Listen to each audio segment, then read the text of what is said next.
नमस्कार, जय श्री कृष्णा। तो चलिए आज फिर से बात करते हैं व्रत और उपवास के बारे में। हिंदू धर्म में व्रत और उपवास का बहुत महत्व है। तो आज जो हम व्रत रखा है हमने, या जिस व्रत को हम एक पर्व के रूप में मना रहे हैं, वो है निर्जला एकादशी, जो आज 6 जून ज्येष्ठ मास के शुक्ल पक्ष की एकादशी तिथि को मनाया जाता है। हिंदू पंचांग के अनुसार या हिंदू कैलेंडर के अनुसार वर्ष में 12 मास होते हैं और प्रत्येक मास में 2 एकादशी होती है, एक शुक्ल पक्ष में और एक कृष्ण पक्ष में। तो इस तरह पूरे वर्ष में हो गई 24 एकादशी। कई लोग हैं जो पूरी एकादशी जितनी भी आती है वर्ष में सबका उपवास करते हैं। जिस वर्ष में एक अधिक मास आ जाता है 3 वर्ष पश्चात, हमारे हिंदू कैलेंडर के अनुसार 3 वर्ष पश्चात एक अधिक मास आता है, जिसे कई लोग मल मास कहते हैं या पुरुषोत्तम मास भी कहते हैं। उस वर्ष में ये एकादशी बढ़ के 26 हो जाती है। और ये जो 26 एकादशी है, इसमें 4 जो एकादशी हैं वो मुख्य रूप से मनाई जाती हैं, जिसे बहुत लोग मनाते हैं। उसमें एक है निर्जला एकादशी, दूसरी है आंवला एकादशी, तीसरी है पाप मोचनी एकादशी और चौथी है देव उठनी एकादशी।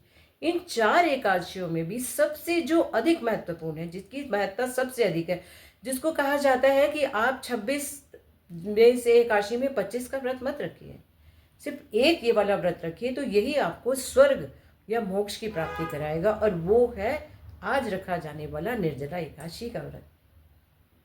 निर्जला जैसे अपने नाम से ही निर्जल है, यानी बिना जल के।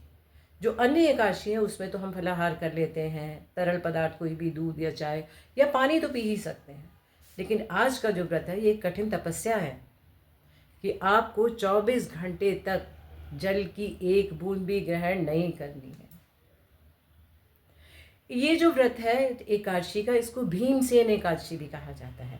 अब इसे भीमसेन एकादशी क्यों कहते हैं, इसके पीछे एक छोटी सी कथा है, और वो ये है कि एक बार महर्षि वेद व्यास ने सभी पांडवों को एकत्रित किया और उन्हें धर्म, अर्थ, काम और मोक्ष प्रदान करने वाली एकादशी के व्रत का संकल्प करवाया कि आप सब एकादशी का व्रत रखेंगे अगर आपको ये चारों चीज़ें चाहिए।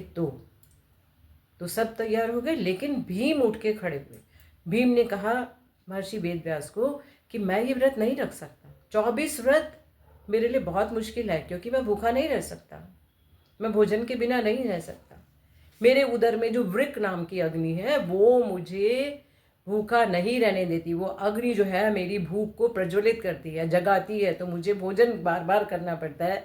एक अपना ही नहीं, मैं कई लोगों के हिस्से के बराबर का भोजन करता हूँ, तो मैं कैसे ये 24 व्रत रखूँगा।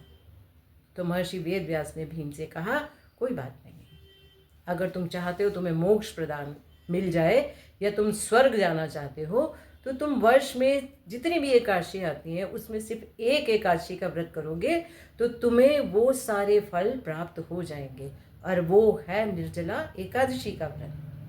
तो इस बात से भीम ने निर्जला एकादशी का व्रत किया, और कहा जाता है कि उनको स्वर्ग या मोक्ष की प्राप्ति हुई। इसलिए इसको भीमसेन एकादशी भी कहा जाता है।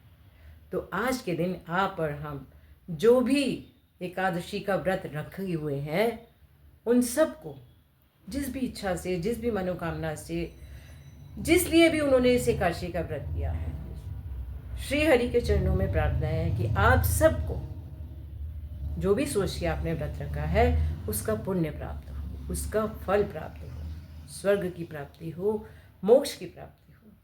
भगवान विष्णु की कृपा आप सब पर बनी रहे। जय श्री कृष्णा।